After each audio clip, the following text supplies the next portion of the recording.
Welcome to Optimal Insights, your weekly source for real-time rate data and expert capital markets commentary, brought to you by Optimal Blue. Let's dive in and help you maximize your profitability this week.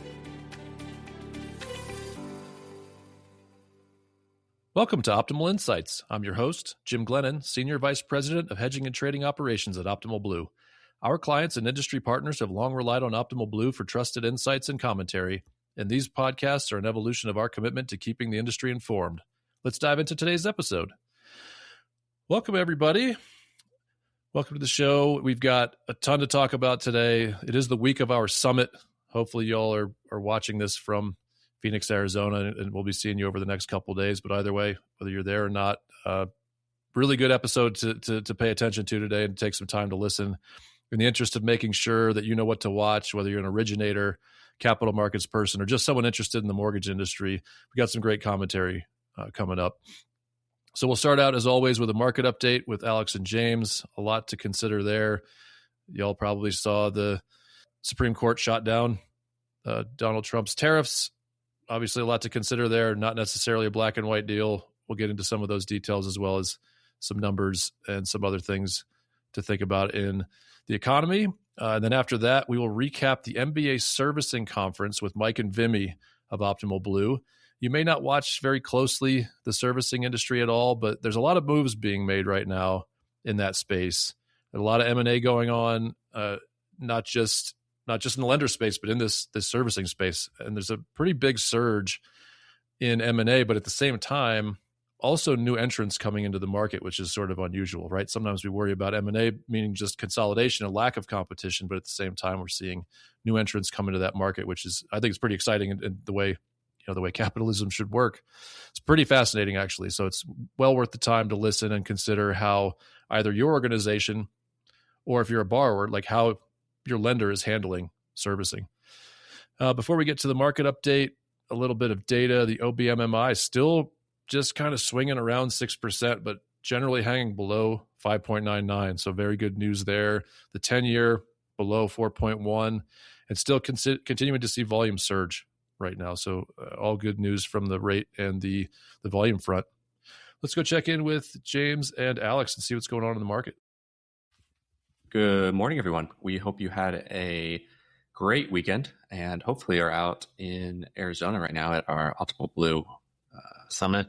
This week, just James and I here on the economic update. We'll hit some headline numbers here and then talk about what I think everyone's talking about still in the policy circles in regards to the Supreme Court's decision on tariffs last week.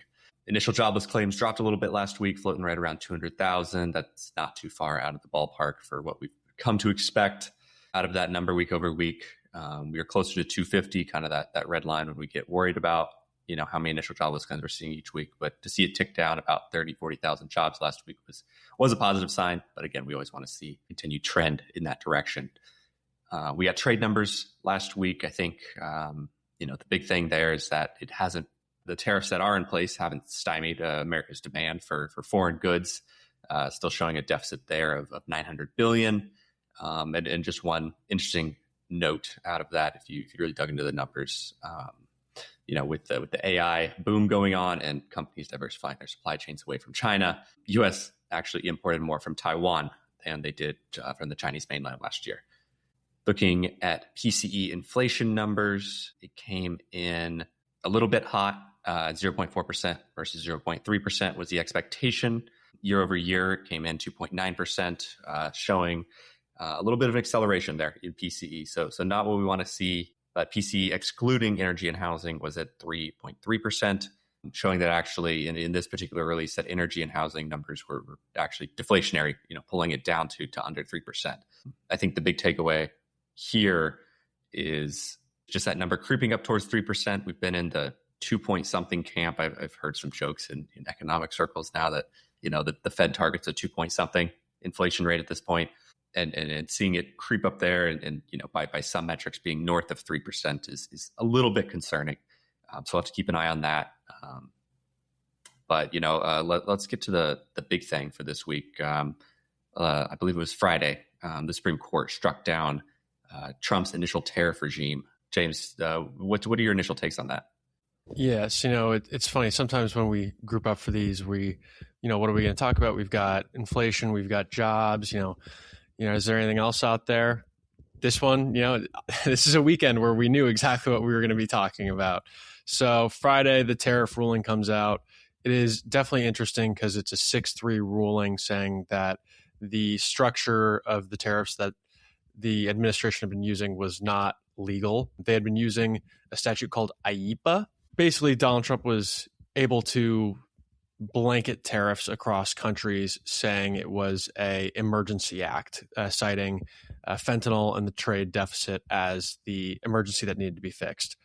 The Supreme Court said, tariff is a tax that goes under the congressional side of our balance of powers, so they ruled against it. I would say, interestingly, just first of all, is Kavanaugh was one of the dissenters. He tends to be pretty pro-presidential power, but the right-leaning side of the court also tends to be kind of a constitutionalist. So that was an interesting ruling from him. It definitely throws a rock into the administration's major economic policy. Trump came out on Friday right after the ruling, said he would put a blanket 10% tariff across the board on everyone. There's now they've bumped it to 15%. It's a little unclear exactly the statute that they're going to be doing that under, although the administration does have the power to levy some tariffs using a different statute called 232. Generally, that is more specific. So think about the aluminum tariffs that we have on. They can target very specific items. So the theory right now is that the administration is going to go through and be looking at different items and running basically a trade review on them, saying, hey, are these, we're going to put 15% on this. Who is this really coming from? Argue and negotiate, bring that down slowly. It's definitely slowed down their process, and it definitely does take a lever of power away from the administration. It's a huge change. The market did not enormously react. I think people had kind of priced in that these tariffs were probably unconstitutional and going to get thrown eventually. And then that, as soon as they were done, the administration would try something else. So you don't want to move too fast on something that's this kind of volatile. Definitely.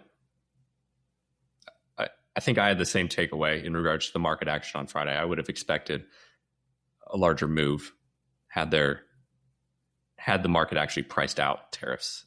So I think the market is continuing to price in some continued form of tariffs. We've talked about Section 232 quite a bit on the podcast before. Just that's kind of the avenue that everyone has said.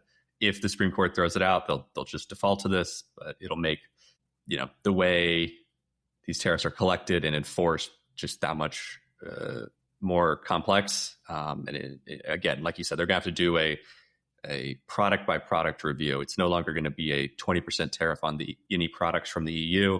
It'll be 20% on wine, 20% on automobiles, but they could also differentiate. It could be 10% on wine to help on a deal we did with the EU, but it could be 30% on automobiles to stimulate the U.S. domestic market or something like that. So it's going to make it, I think, if they go that route of, product by product, I think it's going to make it harder and more complex to collect these tariffs at the borders, just because, it's no longer going to be like, oh, this shipping container came from the EU.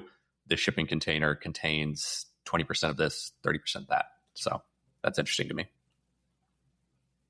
Definitely. And when you think, over the past year, we've got a deal on cars is easy with the UK, right? They had something like a 26% tariff. It got brought down to 10 or 15. They argued it down. It was a major item for Keir Starmer, the prime minister of the UK at the time. But meanwhile, we had another negotiation with Korea and Japan on their cars, and those tariff levels were different. So now it's a blanket 15. That might be a huge score for Korea. It might be lower, but it might be worse for the UK. How are they going to really suss that out? And if you were one of those trade partners, I think you are going to be looking at this very, skeptically as to how am I not going to be put in the pinch? That's a fantastic point. I do think there's probably a lot of people on Friday who saw about a year's worth of their trade negotiating work kind of thrown out the window, especially, I think that that's a perfect example with the UK and the automobile industry there. With a year's worth of work thrown out the window, I think that this is the major hanging question that was not yet answered by the Supreme Court is, do we have to pay it back? I've seen a couple of different measures. At the high end, I saw $274 billion, which that's that's not too low. It's a fourth of a Musk, but it's it's not that low. The Supreme Court did not really mention their opinion on it, which means it's going to get kicked down to the appellate courts. I think I've raised this question before is, well, who would you pay back? Right? The importers are technically the people who have been paying the tax, but if they've raised their prices and the wholesalers, Walmart and Target, some of whom were suing the administration before this ruling came out, if they've been eating the cost, then they can definitely show harm. It should be pretty easy to show, hey, we raised prices on these items by this amount because if they raised their prices and that hits you and me, well, shouldn't we get the refund? It seems very difficult to figure out how they're going to unwind this. I would bet that it gets ruled they don't have to. I would agree that any dollar you've paid in tariffs, you're probably never going to see again. I'll leave it there. I think. I mean, we've been trying to suss out the last year. Have the cost been passed on to the consumer? I think we've landed it. At least some have. If we can, I don't think there's any way we're going to be able to reverse that math and see, okay, how many dollars am I owed over the course of the last year? I'm with you. I do think the appellate court may defer on this and just say, okay, just keep the money. But yeah, if they do signal that there needs to be repayment done, I don't think it's going any further than Walmart maybe getting themselves a check back from the importers. And that could be a pretty hefty windfall for Walmart, right? That sitting there, if they've raised their prices and you and me have been paying more for bacon, eggs, and gold bars, then they get the cash back. This worked out. This is a great deal for Walmart and Target in that case. So I might argue, pay me. Yeah, but I mean, in that case, I guess I'll take it up with it's going to. I would also argue, please pay me. But yeah, I think it's going to act like an economic stimulus package, minor one, or the minor economic stimulus package a lot of Americans get every year in the form of a tax refund because you overpaid over the course of last year. I think that's a great lens you could probably view this through if you're a company who has a dedicated team going after the importers to get their money back. You and I don't know if you got a personal assistant on this yet, but I personally don't. I pay my $15-$30 for the online. Yeah, I mean, it's a huge conversation. It's definitely going to develop over the course of the next few months. It is still a giant question mark. So the market didn't react too heavily, and we do have 15% tariffs again. So it's chaos as always with the tariff subject. But at least, the ruling came out. Really felt like we were waiting for it for a long time. So yeah, no, I was expecting this maybe more mid-January than end of February. So it's good to have it out there. The market reacts well to just not having a fog of war. So we'll continue to see how this develops. Again, I think, as we stated, I don't think that this is going anywhere. It's just going to take different forms, and you're going to continue to see that one-time price hit from tariffs. Looking at the week ahead, we have a consumer confidence number out on Tuesday. That number has been in the doldrums for a number of months now, probably going on 3/4 of a year. That's something that we've talked about many times before on the podcast about how consumer confidence remains very low, but consumer spending looks great. So there's a little bit of, sussing out what Jim likes to call a K-shaped economy, and any issues there with how high spenders might be making consumer spending for the entire economy look stronger than the consumer confidence numbers would have you believe. We have initial jobless claims on Thursday, as we always do. Just keep an eye on that number. Last week it was 202. So anything above that would be degradation. Anything better than that would be lower. And then the final inflation reading for this month will be PPI out this Friday. We've seen services were up big last month. 2 months ago, it was the goods number that was up. But overall, that number has remained relatively flat month over month. It's just where we've seen the spikes in either the goods or the services side. Then throughout the week, we also have a spattering of Fed speakers. Waller was speaking, I believe he's speaking right now as we record this. Lisa Cook is speaking later this week as well, in addition to 2 or 3 others. With all that being said, we hope if you are attending the Optimal Blue Summit, we know there's a good number of you out there in Arizona. We hope you have a great time. If you see James out there, please say hi to him. He is attending. And with all that being said, we will talk to you next week. Thank you. Yeah. Thank you, Alex. And with that, we'll lead you on here into our special segment for the week. All right, everybody. As promised, Vimi and I have Mike Vough with us today. You all know Mike Vough. He was at the MBA Servicing Conference in Dallas earlier this week.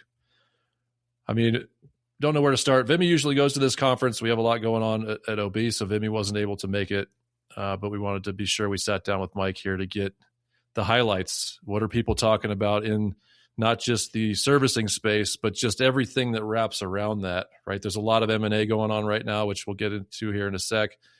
We're in this market that's still trying to figure out which direction it wants to go in, but we know that volume is up over the last couple of years. Rates have not dropped precipitously, but we're in a much better space now than we were a year or 2 years ago. So there's obviously a conversation around recapture and who owns what in terms of technology and servicing rights. So just kind of a multi-pronged matrix that we're looking at a conference like this when it comes to the servicers that are kind of in the spotlight right now. So Mike, what was the talk of the conference? What were some of the highlights of the conversations, in the networking rooms, but also in the actual presentations? Yeah, I think the main trend to kind of like think about is servicing has a lot of eyeballs on it right now. There's been, to what you've mentioned, Jim, there was a lot of news about different acquisitions, different seed investments in different technologies that have come out recently, and what was once like a sleepy side of the mortgage industry, I think has a lot of eyeballs on it from both a dollars and cents perspective. There's been different M&A things, both tech and in the mortgage company space, that have additional eyes on that. And I think folks are just looking for any way possible to turn this like sleepy asset historically into something that's more cash generating for both the lender side and the tech side. So there's like a bunch of new vendors coming into the space. It seems like there's a bunch of new servicing vehicles that are coming out there. So just a lot of eyeballs and attention on what was once historically like a sleepier side of the industry. Well, it's about time that servicing got the limelight, isn't it? Yeah, if you think about it, it's such a core part of of the experience, right? Like your application and the origination of the loan is 30, 60, 45 days.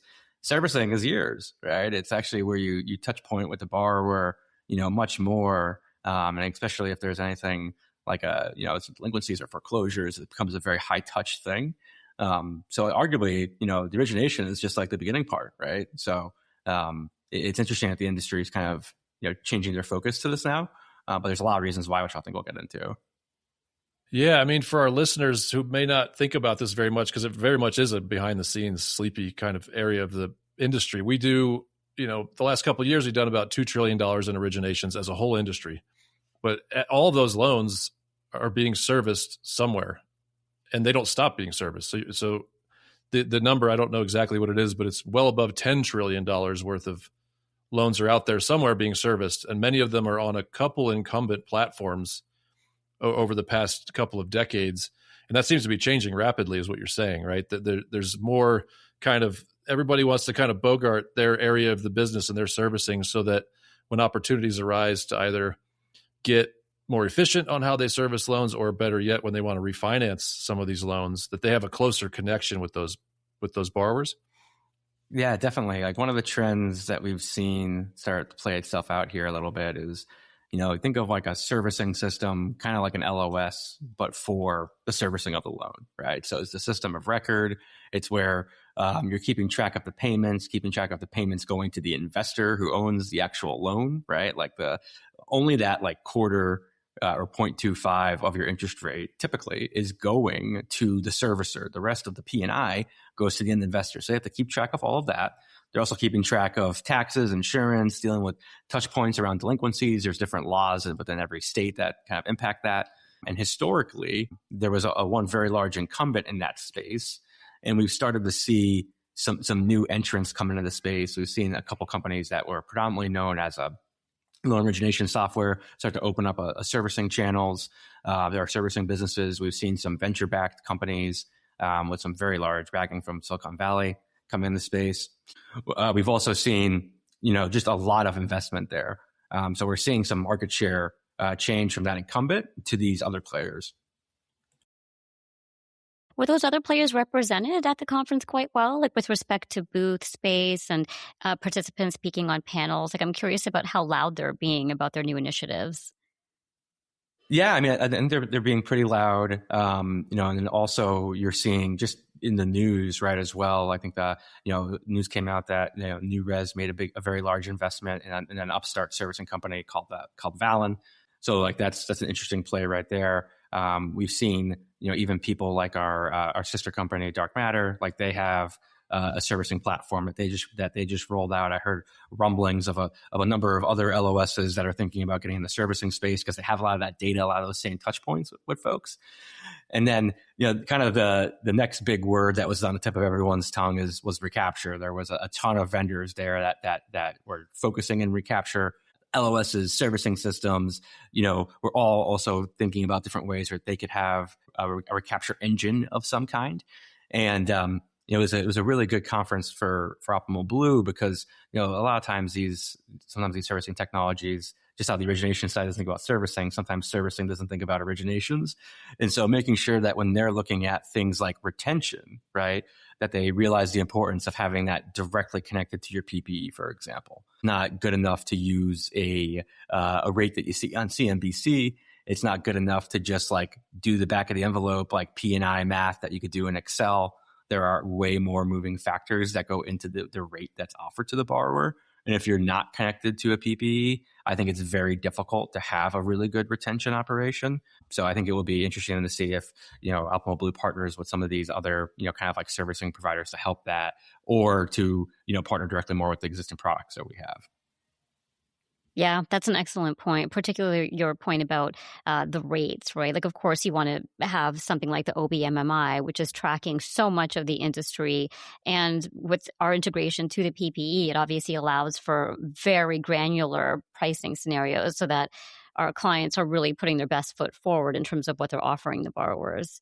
Which, as you stated, Mike, is incredibly important right now with all of the M&A that we saw last year and with so much anxiety around lenders losing their relationships with the borrowers.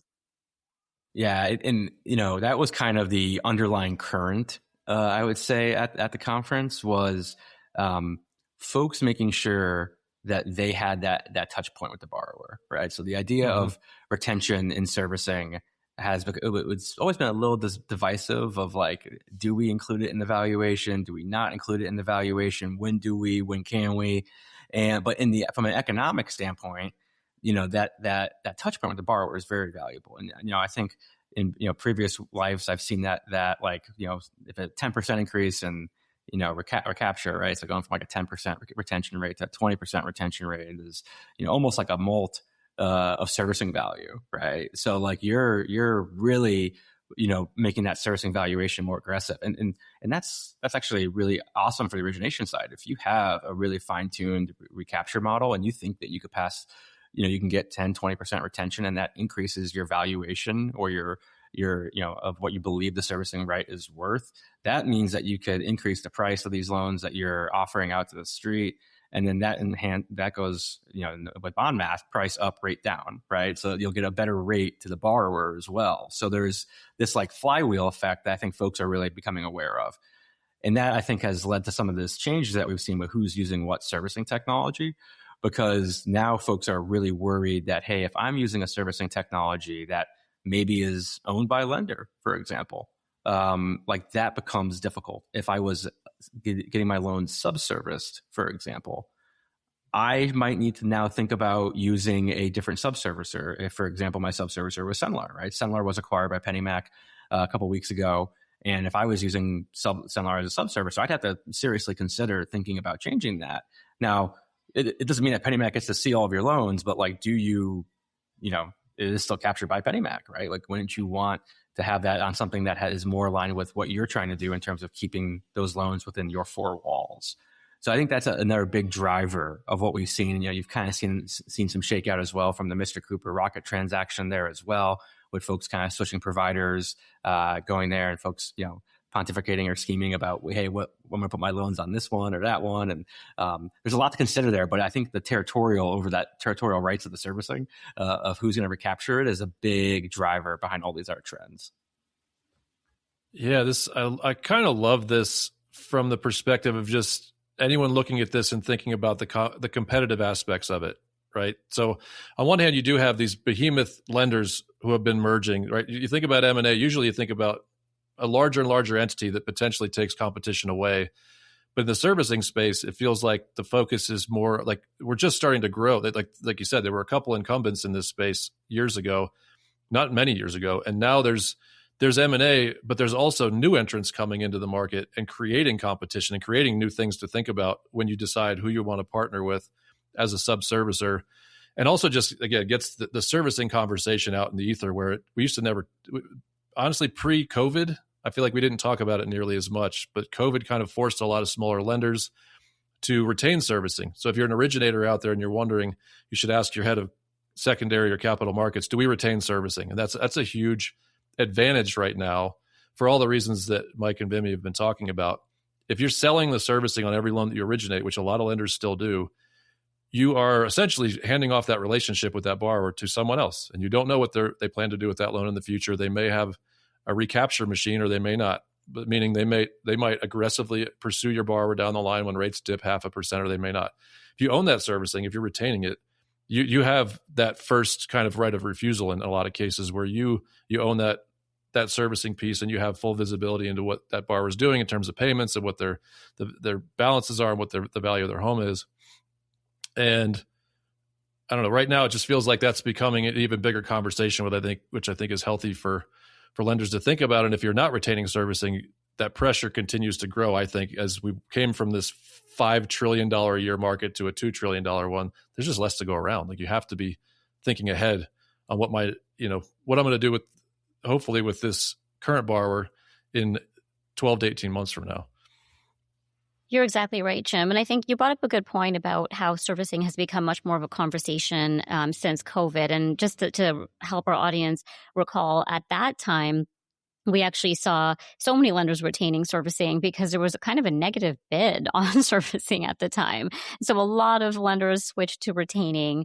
And then over the last couple of years, as things had gotten more challenging with the higher rate environment and lenders being strapped for cash, we actually started to see a lot of our clients shift to releasing servicing. And we kind of saw that balance for about a couple of years. And then actually just in the last quarter, we saw our clients now very marginally, but they're starting to increase retaining. So the last I checked a week ago, we saw that our clients were retaining about 53%.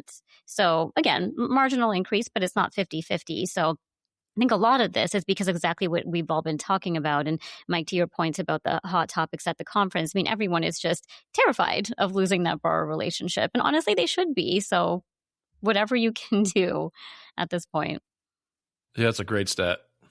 Yeah, I mean, another one to kind of throw out there too is like, this is like the value of a lot of these lending companies in a lot of ways, right? Like there's not like a ton of like IP within them. They're effectively using a lot of outsourced solutions. They're working with loan officers, right? Who could jump ship and go to any other company out there. That servicing right is like really important to like the intrinsic value of the mortgage company if you're like an operator or an owner of that mortgage company. So not only is it important to your business, but it could be important to an exit opportunity if that's something that you're considering as an operator of one of these things. Yeah, by far the largest asset. That's a great point of any, especially an independent mortgage bank that doesn't have deposits or anything else to put forth. And since the great financial crisis, an independent mortgage bank on its own without servicing could be worth close to zero, just because it really is just it's a pass through, right? That generates income every month, but it doesn't have any sort of assets to sit on or to put out there and say, what would you pay for this? Yeah. So, Mike, I'm going to pivot. I know that the MBA Servicing Conference is a little less quantitative and valuation focused than the IMN, for example, which Optimal Blue always has representation at. But I am curious, just given the fact that rates have finally decreased, if there was any conversation around MSR hedging, like if anyone feels like they were late to the game, and if they were, I mean, has this motivated people to start considering hedging the MSR given the kind of unknown rate environment? Yeah, I would say almost. At this conference, like we definitely, it's definitely not the capital markets focused. I would say it's more like operationally focused on servicing. But I think, we're starting to get to that point where folks are getting worried about where they are on like the S curve of like a refinance, where if you get right below that 6%, which I know, I saw Jim celebrating this, I was celebrating it too in my own way, was when OBMMI this week was below 6, like, that I think it could be like the tip of the S curve. And for folks that don't know, when you kind of like model prepayments, people kind of think about like an S curve. Like it takes a while to get to the like inflection point where everything else like kind of falls off the cliff from like a risk perspective. And I've been saying for a couple of months, I know Jim's been saying the same thing too. Like once it gets below 6, I think that could trigger a lot of things, right? It could trigger the fact that like an ARM loan, for example, is probably close to 5. That is pretty appealing to a lot of people, right? It could be that, hey, you were in that 7 or that 8 range. Well, even 5 3/4 or 5 7/8, that's material, especially on larger loan amounts. So I think folks are starting to get there. I don't know necessarily that folks are feeling the pain just yet, but I think that that's starting to happen, in terms of folks looking at the asset. Historically, folks really haven't hedged this asset unless they were a bank or a depository, or if they were really of size, like north of 10 billion from a UPB perspective is usually when we saw folks doing that. And even on some folks who had large ones didn't, because they were like, hey, it just offsets what my originations business, right? Originations do better when rates go down, my servicing rates go down then. And then inversely, there is a big problem with that it's there's cash timings between like the originations business and the servicing remittances that make that a little difficult, but intrinsically they move in counter directions. It's hard to count on it, right? But that's always been the wisdom, is just that. And another reason to retain servicing is we know when rates go down, originations are going to go up. So it's kind of a natural hedge to the value of that portfolio dropping, because the portfolio thinks I'm going to lose some of these borrowers, which you kind of are. But if you lose them to yourself, it kind of washes itself out. And you've made however many points of revenue on the origination of the new loan. Yeah. One of the things that came up that I thought was, the person who brought this up, I told them they were a man after my heart, was, could retention be used as a hedge, right? So like, and yes, it could in some ways, right? Like, so for the example being like, hey, like if you've got 10 or 20%, retention modeled into your valuation, realistically, that should negate your sensitivity from a DV01 perspective on the MSR portfolio. So it's not like, oh, I take this and this and it all works out. It kind of lowers the sensitivity of the servicing, right? From a interest rate sensitivity perspective. And then that means you need less of a hedge to counter that, right? So I thought that was like an interesting point that I wanted to surface here. Agreed. No, also very interesting. All right. Other odds and ends. Vimi, you have any other questions on your mind? Any existing FOMO from missing the conference this year? Have some FOMO for sure, but being on a beach in Cancun wasn't so bad. That's right. That's right. But I'm glad, Mike, that you were able to go and represent Optimal Blue and share all this wisdom with us and our audience. Yeah, I think it's going to be interesting to see what's happening in the servicing space. I think it's going to be a little bit of a land grab for butts and seats by both the lender side and the vendor side, honestly. So I think it's going to be really interesting to see who kind of pulls away there. I do think a lot of these folks are just like uber focused on retention, just given some of the things we talked about, like the value of the asset, what we're seeing from an M&A perspective in the servicing space. It should be super interesting to watch that. I think that's going to kind of be, I think a couple of years ago, people called out like the point of sale or like the portal wars. I think we might have something like that on the servicing side in terms of getting more competition. And, looking back on it, you guys mentioned how there wasn't a lot of lenders who were servicing pre-COVID. like maybe that was why there wasn't a ton of competition in the servicing space, right, from a technology perspective. And then as that population grew, you needed more options, right? More options for maybe those smaller servicers. There were a couple technology providers that I talked to who were like, hey, our focus is, less than X thousand servicing rights. And we like, that's where we're going to focus right now. And that you never really saw that before. So I think that was interesting. And like conversely, if you like compare it to the LOS market, there's like 30 different LOSs out there. And, it seems like it's constantly growing while, rewind a couple of years ago, there might have only been like 5 options like on the servicing side. So it's going to be interesting to see if this is like a flash in the pan and we all forget about it in 18 months, or if this is, a longer term trend that could be persistent and durable for a couple of years. If I had to guess, I would put my money on a longer term trend. And then also just brings lots of opportunities for integrations for companies such as Optimal Blue too, right? Like feed that data directly into your MSR valuation portfolio, your MSR hedge, and you look at your whole enterprise reporting with your pipeline and your MSR, and it's all very seamless. With all of these new entrants, I'm sure there's going to be a lot of investment in integration as well. Yeah, I mean, it's all connected, right? Like, we kind of think of these as like point solutions at time, but like MSR is a huge part of the profit margin that lenders price on their originations every day. So like having that feedback loop set up, like we talk about the feedback loop between primary and secondary market. There's even the feedback loop between primary, secondary market, and then maybe like this tertiary market of servicing, right? Or loan performance that I think is kind of where people are maybe skating to. That could be like the puck out there that folks are trying to get to. I'm not really sure if anyone has nailed it just yet, but it is a way I think where the industry is going to. Agreed. Now this all fits well into the narrative and the conversations that we've had on this podcast quite a bit. We mentioned Julie May. We talked about FICO. FICO has encountered some competition, and suddenly they're innovating faster than anyone can keep up with. And we've certainly seen it in our area of the world where we've seen more competition across all sorts of platforms, and has had us highlighting more of the innovation that we're already doing. You're seeing it with LOSs. Now you're seeing it with servicing platforms, and I think it makes any industry better. So this is a conversation we'll probably have about some other darker kind of behind the scenes area of mortgage here in the next few weeks. Yeah, I think competition is good. Optimal Blue dealt with additional competition. I think it's made us better as a company. I think it's making all these things better. And I think the thing to watch is, looking at like the profitability of lenders, right? It's kind of been like taking a hit the last couple of years just because of the lower volume. I think it will be interesting. And like we track these metrics, right? Like primary, secondary spread, for example, that is a good proxy for lender profitability. I think it will be on like a per loan basis. I think it will be interesting to see if we let's say we're at like a 5.25 in like a year from now.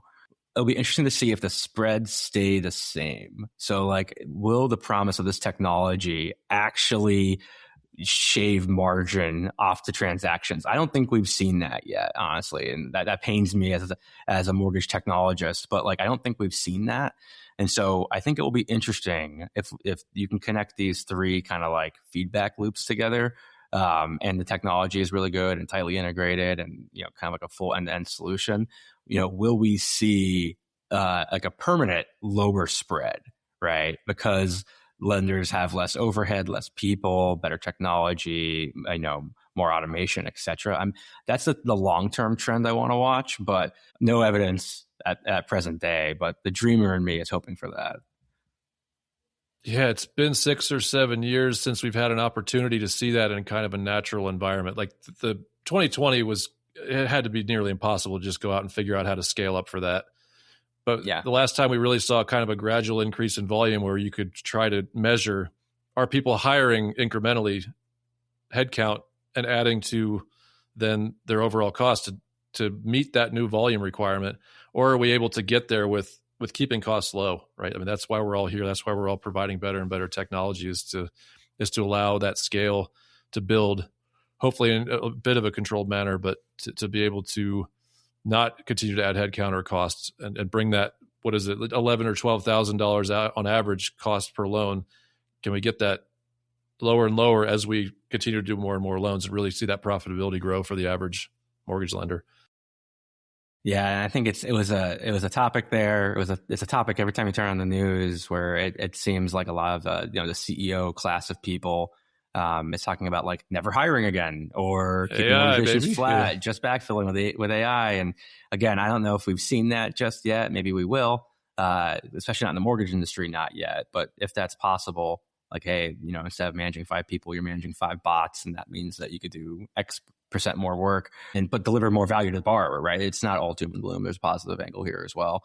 So I think it'll be interesting to see if that happens, but it's definitely on people's minds and consciousness right now. Right. All right. Good stuff. I think that's a good thought to leave people with. It will certainly be a major theme of our summit. Hopefully we'll see you all there. Thank you, Mike, so much for the interview. Thank you, Vimi. Great conversation, and we'll talk again soon. Yeah, thanks, guys. Let's go Optimal Blue Summit. That's right.